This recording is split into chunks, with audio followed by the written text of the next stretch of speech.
ये गिल्ट मुझे खाए जा रहा है। क्यों किया मैंने ऐसा? क्या हो गया था मुझे? ये भी तो एक क्राइम है ना। सब कुछ इतनी जल्दी में हो गया कि मुझे कुछ समझ में ही नहीं आया। और अब ये समझ नहीं पा रही हूं कि ये गिल्ट खत्म कैसे होगा। गिल्ट होना अच्छी बात है और अच्छा है कि तुम्हें गलती का एहसास है। बट टू बी फ्रैंक, मैं तुम्हारी मदद तभी कर पाऊंगा जब तुम मुझे खुल के बता पाओगी कि तुम्हारी गलती क्या है। मुझे लेट हो रहा है, मैं चलती हूँ।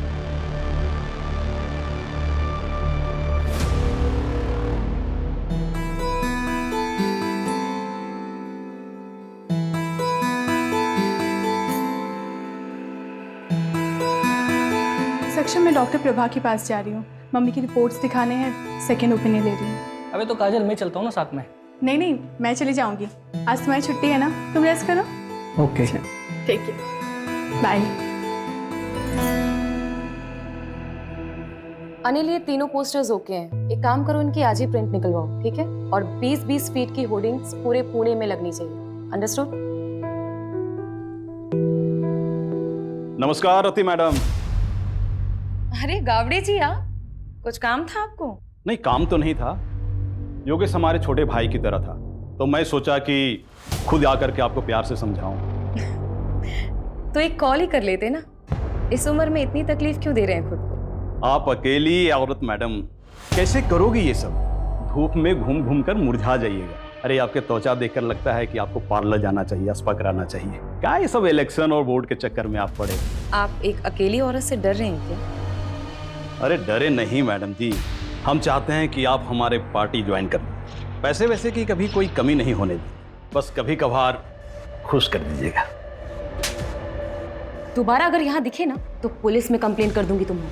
Get out!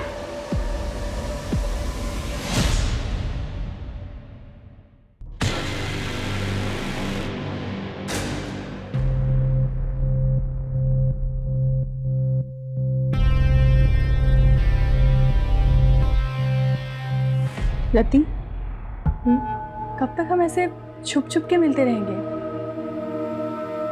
काजल प्लीज मुझे थोड़ा और टाइम दे दो। मैं अब तक उस गिल्ट से बाहर नहीं आ पा रही हूँ। कब तक तुम उस गिल्ट में रहोगी? तुम उस गिल्ट से इसलिए नहीं निकल पा रही हो क्योंकि तुम निकलना नहीं चाहती। और मुझे तो ऐसा लगता है कि तुम मेरे लिए सीरियस नहीं हो। नहीं काजल, ऐसी कोई बात नहीं है। मैं तुमसे बहुत प्यार करती हूँ। I love you so much. I love. तुम डिसाइड कर लो, तुम्हें मैं चाहिए या फिर तुम्हारे ये गिल्ट। तुम्हारे पास 1 हफ्ते का समय है। मैं कानपुर जा रही हूँ, मेरी माँ का ऑपरेशन है। काजल, धारा जल्दी करो, लेट हो रहा है। आ रही हूँ, 1 मिनट आ रही हूँ। ये लीजिए। क्या है, कैसे काम वाली जैसे कपड़े पहनती हो? थोड़ा तो मेंटेन रखा करो अपने आप को। कौन कहेगा डॉक्टर की बीवी? इसीलिए बाहर लेके नहीं जाता कहीं। वो आपको लेट हो रहा था ना, इसलिए ऐसे ही उठ के आपके लिए नाश्ता बहाने तो 1000 हैं तुम्हारे पास। जाओ चाय लेके। माँ मेरे लिए भी नाश्ता दे देना। 10:30 बज गए, अब तेरी आँख खुल रही है। देखो अपने साहबजादे को, बोर्ड के एग्जाम है इसके और नींद पूरी नहीं होती इसकी। पापा बस करो ना।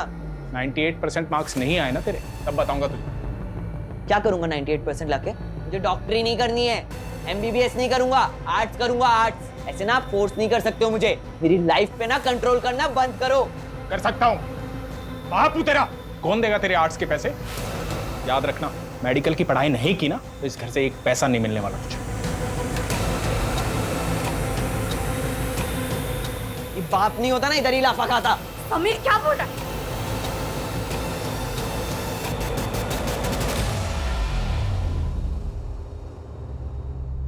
माता जी, ये दवाई मैंने लिखी है और ये हमारे कैंप की तरफ से फ्री है। जुग जुग जियो बेटा, तुम बहुत ही अच्छा काम कर रहे हो। भगवान तुम्हारी सारी मनोकामना पूरी करे।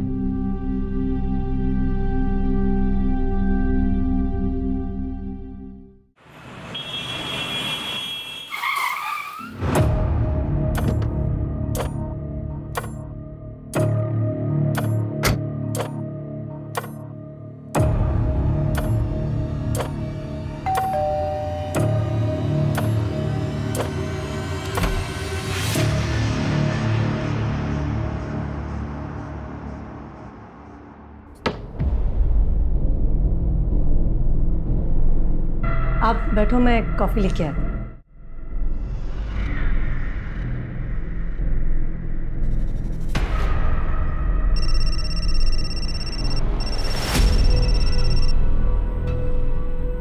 रवि, वो मैंने आपसे जो 2 लाख रुपए मांगे थे ना बैंक से निकालने के लिए, वो प्लीज लेके आना। यार फालतू चीजों के लिए पैसे नहीं है मेरे पास, पहले भी कई बार बोल चुका हूँ मैं। रवि, आप अच्छे से जानते हो मैं पैसे वेस्ट नहीं करूंगी, मुझे जरूरत है इसीलिए मांग रही हूँ। बाद में बात करता हूँ, अभी किसी पेशेंट के आया हूँ, तबीयत ज़्यादा खराब है उसकी, आने में लेट हो जाऊँगा।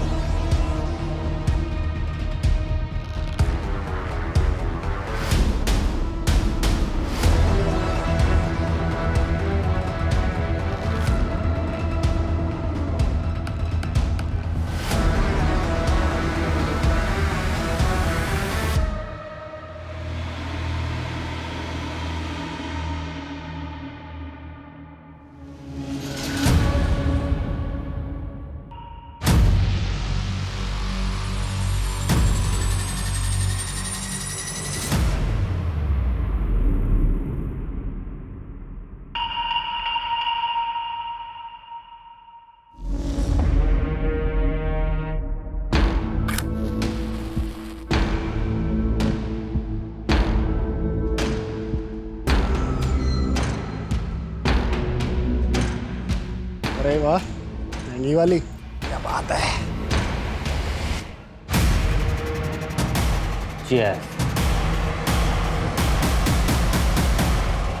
यार मेरी तो बस एक ख्वाहिश है, मुझे ना अपने बेटे को जोर से गले लगा के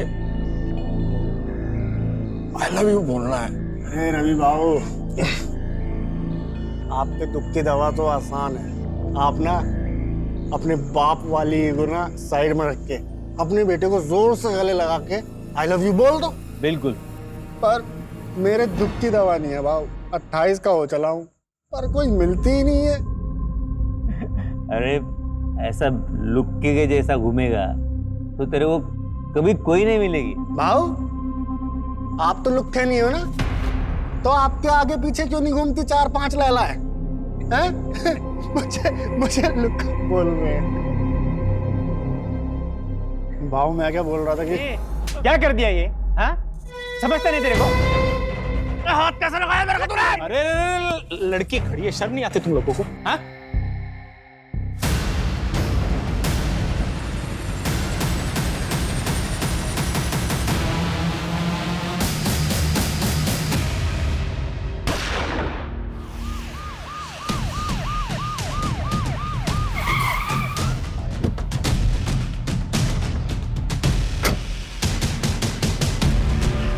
सर, बड़ा ही अजीब क्राइम सीन है। देखिए, गन पॉइंट देख के लग रहा है कि इसने इसको और इसने इसको शूट किया है। और सर, माहौल देखकर लग रहा है कि कल रात पार्टी चल रही थी। ये काम एक दूसरे की सहमति से किया गया है। I mean, एक दूसरे की सहमति से एक दूसरे को शूट किया गया है। मतलब मास सुसाइड। सर, ये 2 आईडीज मिली। इसका नाम प्रदीप शर्मा है और ये डॉक्टर रवि का। डॉक्टर रवि यादव, यादव हॉस्पिटल का मालिक। तुम जानते हो इसे? हाँ, काफी फेमस डॉक्टर है। और ये तीसरा कौन है? सर, इसके पास से कोई आईडी नहीं मिली।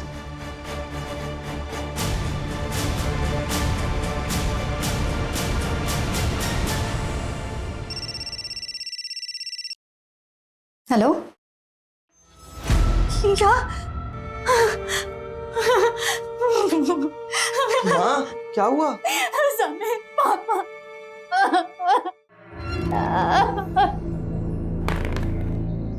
क्या बात है?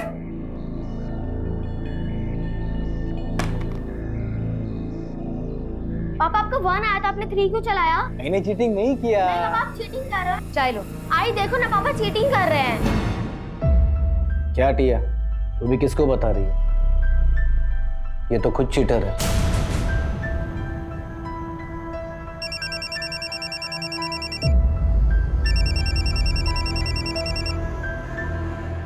हेलो, हाँ मैं जानती हूँ प्रदीप को। क्या हुआ? क्या?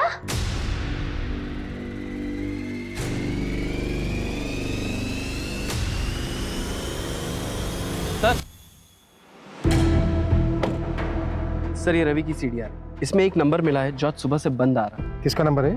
सर जया कामली के नाम पर रजिस्टर्ड है। रेगुलर बातचीत होती थी? हाँ सर, दिन में 2-2 घंटे बात होती थी। सर तो कहीं ये डॉक्टर रवि का अफेयर तो नहीं चल रहा था? पॉसिबल है। पोस्टमार्टम रिपोर्ट आई? सर डिटेल पोस्टमार्टम रिपोर्ट आने में 1 हफ्ता लगेगा। प्राइमरी पोस्टमार्टम में ये आया है कि तीनों की बॉडी में 250 ml से ज़्यादा अल्कोहल है। मतलब पूरे चांसेस हैं कि फुल नशे में हो। उनके पास ऐसा कोई रीजन नहीं था कि वो सुसाइड कर लेते।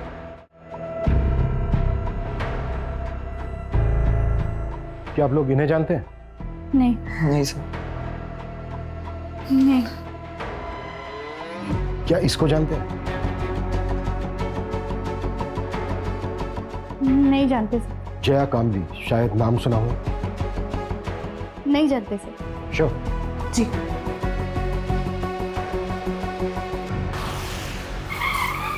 प्रदीप ने लास्ट कॉल जिस नंबर पे किया था वो नंबर आपका है, मिसेज लता तांबे। कैसे जानती थी आप प्रदीप? सर मैं अच्छी तरह जानता हूं उसे। हमारी बेटी को पढ़ाने आता था। पढ़ाता क्या था? 1 नंबर का ठरकी था। अच्छा हुआ मर गया। बिल्कुल सही। टिया, आज के लिए इतना काफी है, बाकी कल कर लेंगे। ठीक है सर। मुझे कुछ काम से बाहर जाना। किस सर? मेरे बेटी को हाथ कैसे लगाया तूने? मेरे बेटी को हाथ लगाया कैसे तूने? विनय, मैं तो सिर्फ पढ़ा रहा था। मैंने मेरी आंखों से देखा तू क्या कर रहा था। निकल मेरे घर से, निकल जा मेरे घर से। विनय, मेरे बेटी के आसपास भी दिखाई दिया ना तो जान से मार दूंगा तुझे मैं। ये टिया के साथ यहाँ गंदी गंदी हरकतें कर रहा है और तू यहाँ पे बैठ के मोबाइल पे गेम खेल रही है। अंदर जा। मोबाइल पे बैठे बैठे खेलती रहती है वो। क्या बकवास कर रहे हो तुम? अच्छा मैं बकवास कर रहा हूँ और तुम जो कर रहे हो बहुत अच्छा कर रही हो तुम।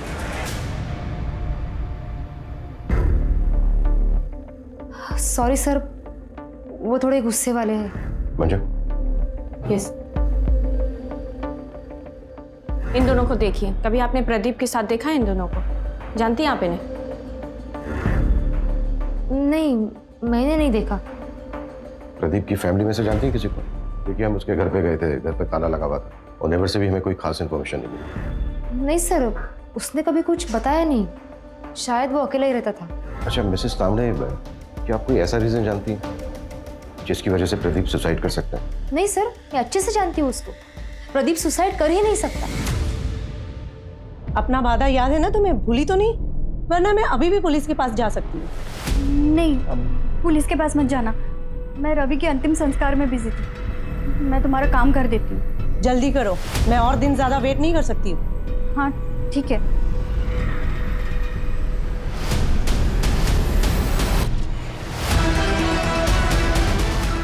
क्या इसको जानते हैं? नहीं sir. Doctor, I am really worried for Rati. उसके पीए को भी कॉल किया था पर उसे भी नहीं पता वो कहाँ है। कुछ दिन की छुट्टी बोल करके गई थी। हाँ, आज रति का सेशन था पर वो आई नहीं। टू बी ऑनेस्ट, मैं खुद भी उसके लिए थोड़ा वरीड हूँ, स्पेशली लास्ट सेशन के बाद। मुझे पता था कि यही होगा। आप कितना भी भाग लो लेकिन आपके कर्म आपको ढूंढ ही लेते हैं।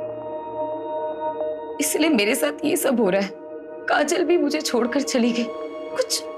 कुछ बचा ही नहीं मेरी जिंदगी में, कुछ भी नहीं। मैंने उसे बहुत समझाया था लेकिन वो मेरी बात समझने के लिए तैयार ही नहीं थी।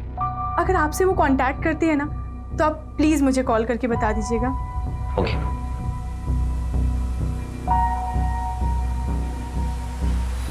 सर डॉक्टर रवि ने पाषाण में 3 करोड़ का फ्लैट बुक किया है। 3 करोड़ का घर? जी। नॉमिनी कौन है? बेटा नॉमिनी। फ्लैट बीवी के नाम पे बुक किया। हाँ लेकिन सर गन की बैलिस्टिक रिपोर्ट आ गई। ये देखिए, थोड़ी सी शॉकिंग है। रवि के पास जो गन थी उससे एक भी बुलेट नहीं निकली। प्रदीप और जो अननोन विक्टिम मिला है उनके गन से एक बुलेट निकली। लेकिन गोली तो तीनों को लगी थी। तो फिर तीसरी गोली किस गन से चली? सर अननोन विक्टिम के हेड में जो गोली मिली उसकी बैलिस्टिक रिपोर्ट बन रही है। 2 दिन में गन का पता चल जाएगा। इसका मतलब साफ है कि वहां पर कोई चौथा भी था। मुझे शुरू से ही लगा कि वहां पर एक औरत भी थी जिसकी चूड़ी मिली थी हमें, और वो औरत वो यही हो सकती है। इंस्पेक्टर बिल्लू सिंह रिपोर्टिंग साहब। चले। ए शामराव, लेकर जाओ इसको। हर हफ्ते का नाटक है। लॉकअप में डालो और शाम तक उसे छोड़ना। कल 1 minute Manju. Shamrao. Yes sir. इसको बाहर लेके चलो। सूरज, बैंड ब्लड्स लेके आओ। Okay sir.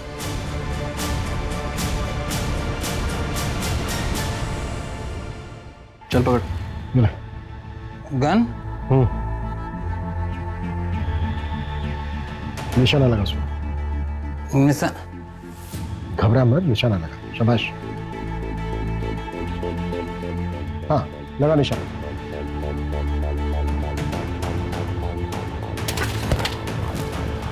इसको तुरंत हॉस्पिटल लेके जाओ और इसका अल्कोहल कंटेंट चेक करो। क्विक।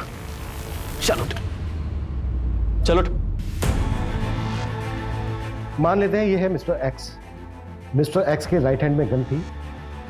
मिस्टर एक्स ने प्रदीप को शूट किया। प्रदीप के राइट हैंड में गन थी। प्रदीप ने रवि को शूट किया। रवि के हाथ में भी गन थी, लेकिन रवि की गन तो चली नहीं, तो फिर मिस्टर एक्स को गोली लगी कैसे? देखो, इन तीनों के ब्लड में 250 ml से ज्यादा अल्कोहल कंटेंट था। बिल्लू भी हैवी ड्रिंक करता है, जैसा कि हमने देखा कि बिल्लू ठीक से खड़ा भी नहीं हो पा रहा। निशाना लगाना तो दूर की बात। सर तो फिर ये मिस्टर एक्स और प्रदीप का निशाना इतना सटीक कैसे लगा? दोनों में से किसी का भी निशाना नहीं चुका। इसका मतलब ये पूरा क्राइम सीन सेटअप था। एग्जैक्टली, हमें गुमराह करने के लिए। ये कोई मास सुसाइड नहीं, बल्कि मास मर्डर था। इसका मतलब साफ है कि यहाँ पे इन तीनों के अलावा भी कोई चौथा था, और ये चौथा है हमारा असली मर्डर। ये ले तेरे पैसे और अपना मुंह बंद रखना। और हाँ, याद है मुझे मेरी डील। शहर छोड़ के चली जाऊंगी मैं। तेरे लिए यही अच्छा होगा। और गलती से भी समीर की कंप्लेंट पुलिस में नहीं करोगी। बोला ना, नहीं करूंगी।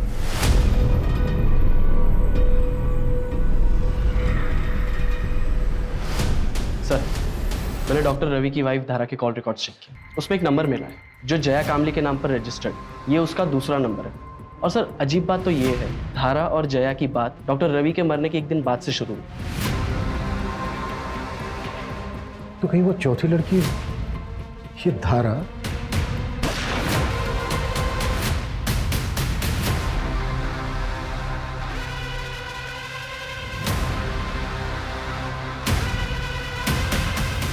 जी, मैं जानती थी जया को। उसका रवि के पास इलाज चल रहा था। उसने रवि की मौत के बाद सांत्वना देने के लिए फोन किया था। जी।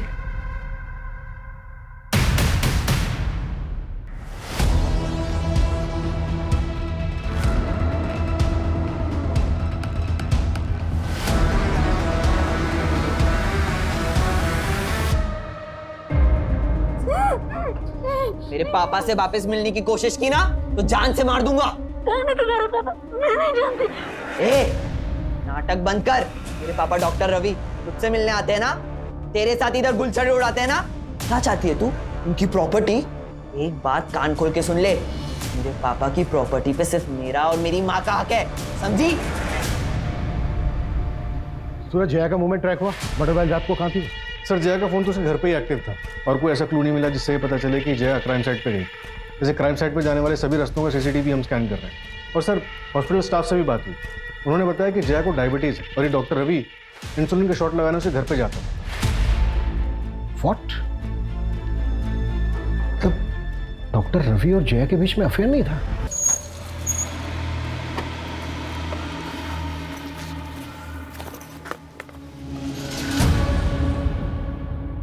ये आपका गन और भाऊ ये आपका गन। और अक्षय भाऊ, ये खास आपके लिए।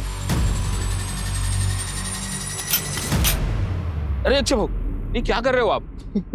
अरे यार, बस ट्राई कर रहा था, सॉरी। इसमें गोली तो मैं तो ऊपर पहुंच जाता। गोली लाया? गोली दे। हाँ।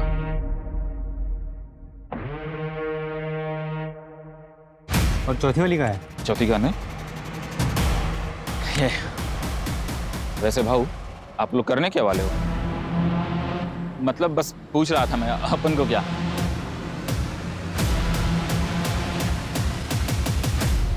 आलू? हाँ साहब, 3 लोग थे, 4 गन लेके गए और उनके पूरे सीट पे आलू भरे थे। ये जो तीसरा आदमी था, इसका क्या नाम बताया तुमने?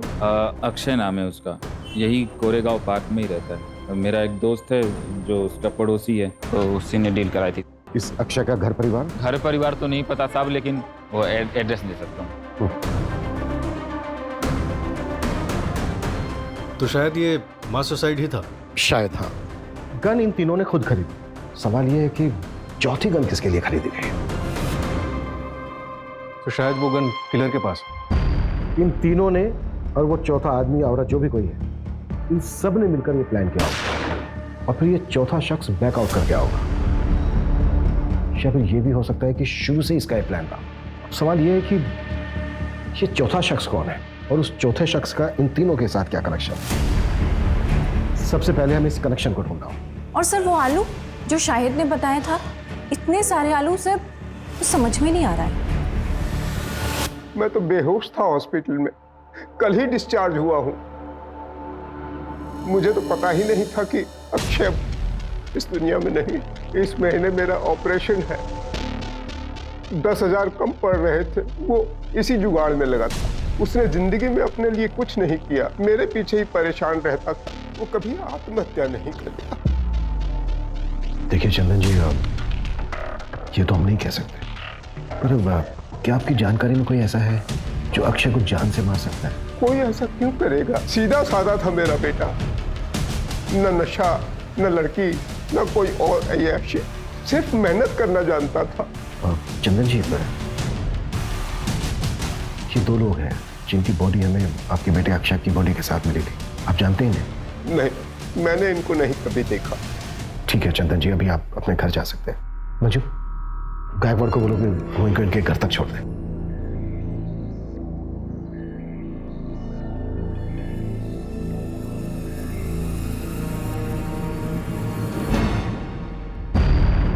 सर, अक्षय की मौत जिस बुलेट से हुई है वो मैच हो गई। और सर उस गन की बैलिस्टिक रिपोर्ट अक्षय की बॉडी से मिली गई बुलेट की बैलिस्टिक रिपोर्ट से मैच हुई। किस गन के साथ? सर ये सेम गन एक और क्राइम में भी यूज हुई। क्या क्राइम था? चौंकाने वाली बात है सर, ये क्राइम 14 अप्रैल की रात को 1:30 बजे के करीब हुआ था और अक्षय, रवि और प्रदीप की मौत 12:15 के करीब हुई। ये दोनों मौतों के बीच में 1 घंटे का फासला था। जरूर ये दोनों क्राइम आपस में लिंक है। हो सकता है। क्राइम क्या? सर एक औरत ने सुसाइड कमिट किया, उसी के घर में उसी की लाश 4 दिन बाद मिली। क्या यार रति, तुम रति उठो ना।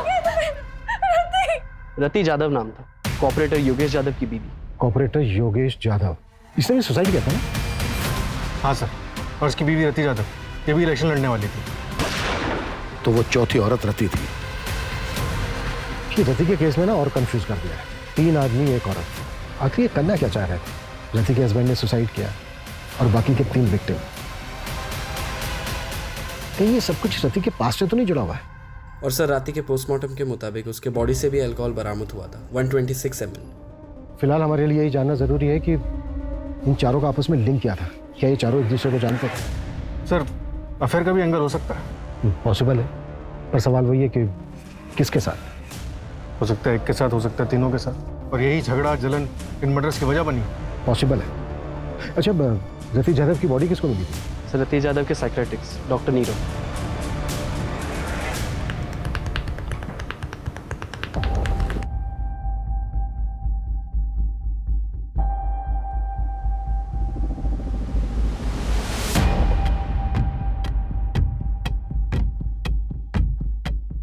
हेलो सर, रियली सॉरी, आप लोग काफी टाइम से वेट कर रहे हैं क्या? नहीं, इट्स ओके।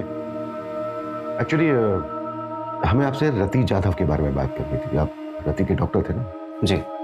दरअसल हमें ये जानना था कि क्या रति किसी बात को लेकर परेशान थी? जी, एक्चुअली रति गिल्ट में थी। ये समझ नहीं पा रही हूँ कि ये गिल्ट खत्म कैसे होगा।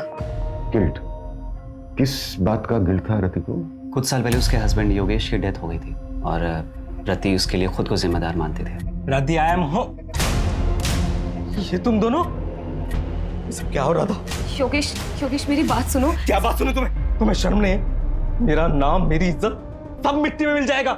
इलेक्शन कैंपेन स्टार्ट होने वाला है। तुम टेंशन मत लो, मैं और काजल कहीं दूर चले जाएंगे। मुझे छोड़कर सबको पता चल जाएगा। मेरा नाम, मेरा करियर, मेरी इज्जत सब बर्बाद हो जाएगा। योगेश मेरी बात सब सुनो। बर्बाद हो जाएगा। योगेश, योगेश, योगेश, योगेश, योगेश,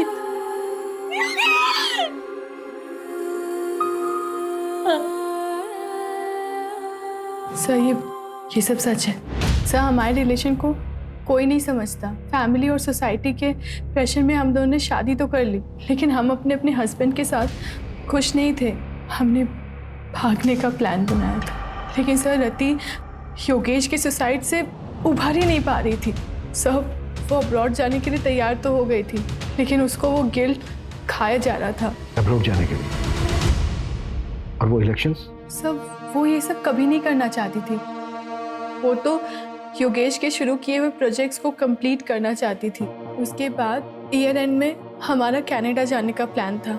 अब कनाडा सेटल होने का प्लान था। वहाँ की एक यूनिवर्सिटी में मैंने पीएचडी का फॉर्म भी फिलअप कर दिया था। सब कुछ ठीक चल रहा था, सब कुछ। लेकिन उस दिन हमारे बीच झगड़ा हो गया। कब तक तुम उस गिल्ट में रहोगी? और मुझे तो ऐसा लगता है कि तुम मेरे लिए सीरियस नहीं हो। नहीं काजल, ऐसी कोई बात नहीं है। I love you so much, I love. और मैं कानपुर चली गई। सब मेरी गलती है सर। ठीक है।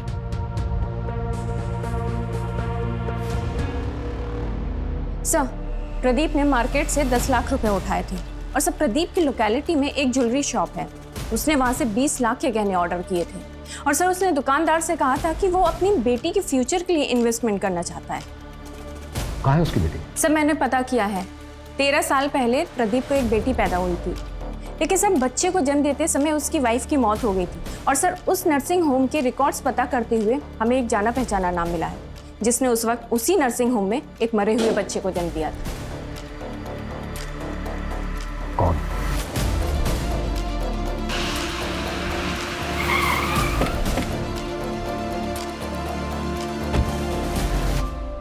क्या?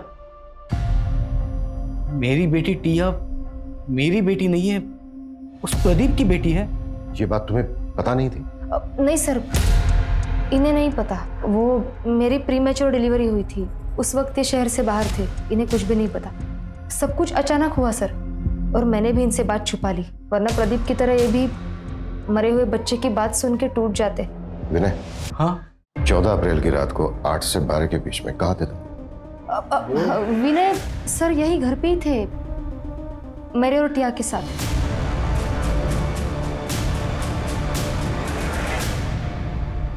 सर, रति के बैंक रिकॉर्ड्स चेक करके पता चला है कि कनाडा की एक यूनिवर्सिटी में उसे 30 लाख रुपए की फीस भरी थी और अगले महीने उसे 70 लाख रुपए और भरने थे। प्रदीप ने 20 लाख रुपए के गहने ऑर्डर किए थे और डॉक्टर रवि ने 3 करोड़ का फ्लैट बुक किया। ये लोग इतने बड़े इन्वेस्टमेंट कर रहे थे, जबकि इनके अकाउंट में पेमेंट करने के लिए पैसे नहीं थे। ये भी तो हो सकता है कि पैसा कहीं से आने वाला हो इनके पास, और ये बात पहले से किसी को पता। सर, रवि को मारने के लिए धारा, जया और समीर सबके पास मोटिव था। और तो और सर, प्रदीप को मारने के लिए विनय के पास भी मोटिव था। और रति पॉलिटिकल फिगर थी, हो सकता है उसको कोई दुश्मन बन गया। थप्पड़ बहुत महंगा पड़ेगा मैडम जी। तुम्हारी यूनिवर्सिटी की फीस है 1 करोड़ रुपए। सतीश 30 लाख रुपए भर चुकी थी, राइट? जी। बाकी के बचते हैं 70 लाख रुपए, लेकिन रति के बैंक अकाउंट में 70 लाख रुपए थे नहीं, तो फिर वो बाकी के पैसे कहां से भरने वाले थे? सब नहीं काजल, लोन लेने की जरूरत नहीं है। मुझे पैसे डबल करने की एक अच्छी स्कीम मिल गई है, जिससे हम अपनी फीस भी भर सकते हैं। जितनी बड़ी रकम उतना बड़ा इनाम। ऐसी कौन सी स्कीम है? तुम ऐसे चक्रों में क्यों पड़ रही हो? काजल ऐसा कुछ भी नहीं है, मैंने सब क्रॉस चेक किया है, सब जेन्युइन है, डोंट वरी। तुम ट्रस्ट करती हो ना मुझ पे? पैसे दुगने करने वाली स्कीम? एक मिनट, तुम इसके बारे में और क्या क्या जानती हो? रति ने मुझे बस इतना ही बताया था। बेटा, मैंने मम्मी को मैसेज कर दिया है, अब मम्मी से ले लो पैसे। ओके ओके बेटा। सर, मैंने पता किया, मर्डर से 1 हफ्ते पहले रवि ने 1 करोड़ रुपए का लोन लिया था मार्केट से, और उसी तरह प्रदीप ने 50 लाख, रति ने 50 लाख और अक्षय ने अपने दोस्त से 5,000 रुपए उधार लिए थे। और ये पैसा हमें किसी के भी घर से या फिर किसी की भी डेड बॉडी के पास से नहीं मिला। तो इसका मतलब सर वो इसका मतलब साफ है, हम चौथे आदमी को ढूंढ रहे थे, लेकिन बाजी किसी 5वें आदमी ने मारी, और इस खेल का मास्टरमाइंड वो 5वां ही आदमी है।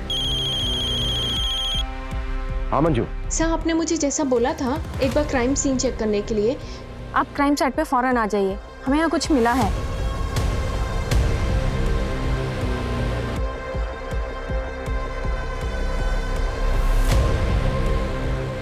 सूरज,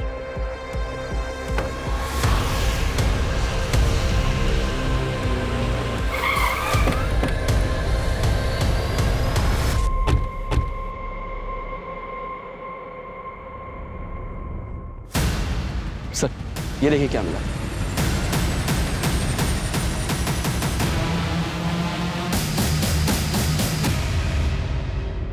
ये चल क्या रहा है यार? जमीन के अंदर मटकों में आलू। गन सेलर शाहिद ने वो तीनों को गन बेचते वक्त उनकी कार में बहुत सारे आलू देखे थे। Right sir. 4 डेड बॉडीज, इतने सारे सस्पेक्ट्स, पैसा दुगना करने की स्कीम, मुझे पैसे डबल करने की एक अच्छी स्कीम मिल गई है। मास सुसाइड करने का नाटक, और ये जमीन के अंदर इतने सारे मटकों में दबे हुए आलू। सूरज, हमें उस 5वें आदमी को जल्द से जल्द ढूंढना होगा। लेकिन फिर वही सवाल कि वो 5वां आदमी है कौन और कहां है? सर जैसे आपने बोला था, मैंने वो लाइन जितनी बड़ी रकम उतना बड़ा इनाम, उसके बारे में ऑनलाइन सर्च किया तो 10 साल पुराना एक केस गोरखपुर का मिला है। ये रही उसकी फाइल।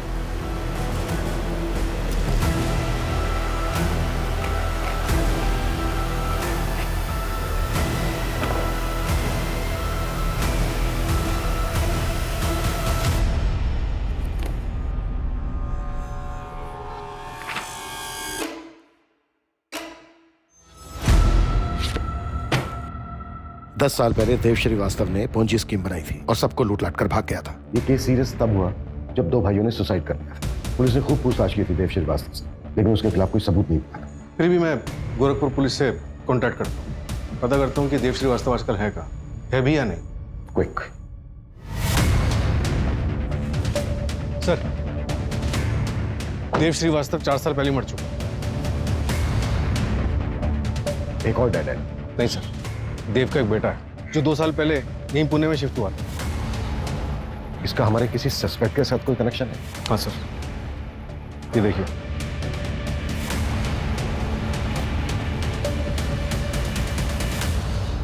मेरे पास पैसे डबल करने की स्कीम है। ऐसा होता है क्या? आदमी भरोसे गए? हाँ, मैं उसे अच्छे से जानती हूँ, लेकिन एक आदमी और चाहिए विधि के लिए। वो तो मैं ले आऊंगा। अरे पर पैसे लेके भाग गया तो? अरे नहीं यार, रति ने मुझे बोला है पहले वो डेमो देगा। क्या डेमो के लिए पैसे देने होंगे? अरे नहीं नहीं, डेमो के लिए पैसे नहीं, कुछ और लगेगा।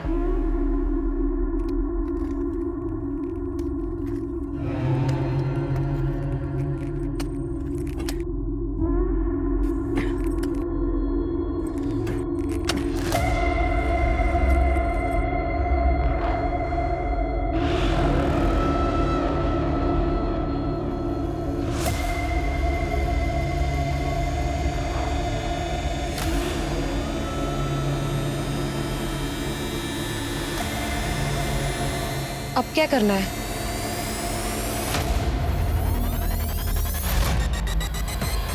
तुम चारों का कार्य समाप्त हुआ और मेरा कार्य आरंभ। इसके लिए तो तुम्हारे पास एक ही रास्ता है, तुम तुम्हारी पार्टनर काजल के साथ अब्रॉड चले जाओ।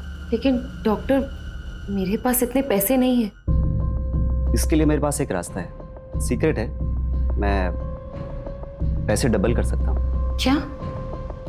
कैसे? एक तरीका है, अब साइंटिफिक नहीं है, और इस विधि को पूरा करने के लिए तुम्हें 4 लोगों को इकट्ठा करना होगा जो कि पैसा डबल करने की चाह रखते हो। लेकिन डॉक्टर, ये सब होगा कैसे? पहले तुम 4 लोगों को आइडेंटिफाई कर लो, उसके बाद मैं तुम्हें डेमो भी दे दूंगा। उसके बाद अगर तुम चारों को मुझ पर भरोसा होता है तब पैसे लेकर आना।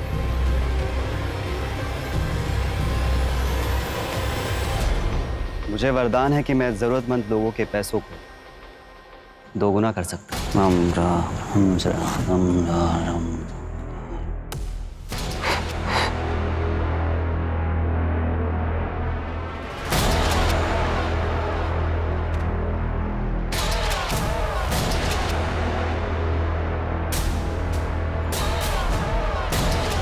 यहाँ आओ, यहाँ खोदो, सच क्या है खुद ब खुद पता चल जाए।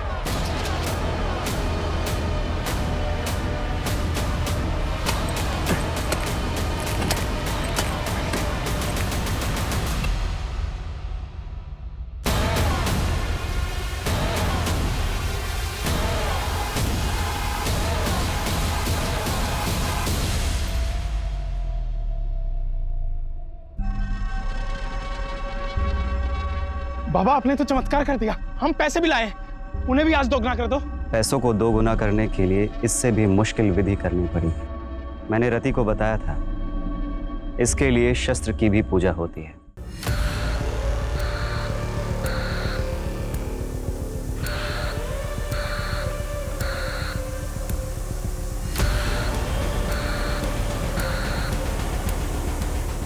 अब मुझे इस कार्य को पूरा करने के लिए समय लगे और एकांत भी। उसके पहले आप लोग आपके मोबाइल फोन्स स्विच ऑफ करके इस बैग में डाल दीजिए। अब आप लोग शुभ घड़ी की प्रतीक्षा कीजिए।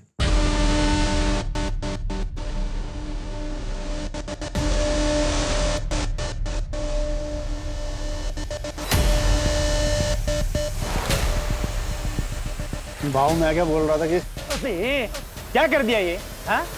समझता नहीं तेरे को? हाथ कैसे लगाया मेरे को तूने? तो तेरे को छोड़ू क्या कर रहे हो यार? छोड़ो। क्यों?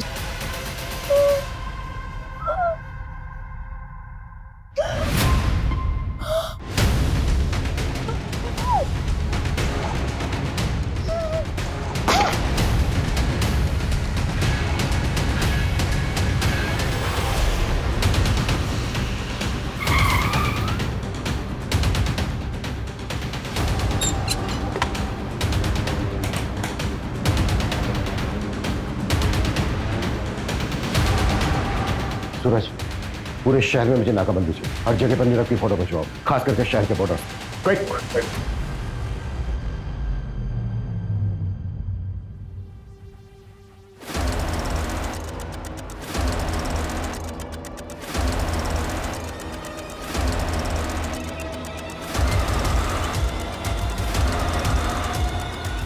आप लिसन, तुम रूम में जाके शैंपेन निकालो। ओके। मैं बस 2 मिनट में आया। मैं बस 2 मिनट में आया। 2 मिनट नहीं बेटा, तेरे को बहुत लंबा समय लगने वाला है। अब लेके चलो इसको। अरे सर मेरी बात। सर मार लेना, जी भर के मार लेना, लेकिन पहले ये तो बताओ कि मुझे ढूंढा कैसे? मैरीगोल्ड, यही पोस्ट कार्ड था ना तेरे केबिन की वॉल पर। पहले हमें लगा कि ये कोई होटल है। पिछले 6 महीने में कम से कम 60-70 होटल गए होंगे, पर तू कहीं नहीं मिला। फिर मैं पता चला, ओ नहीं,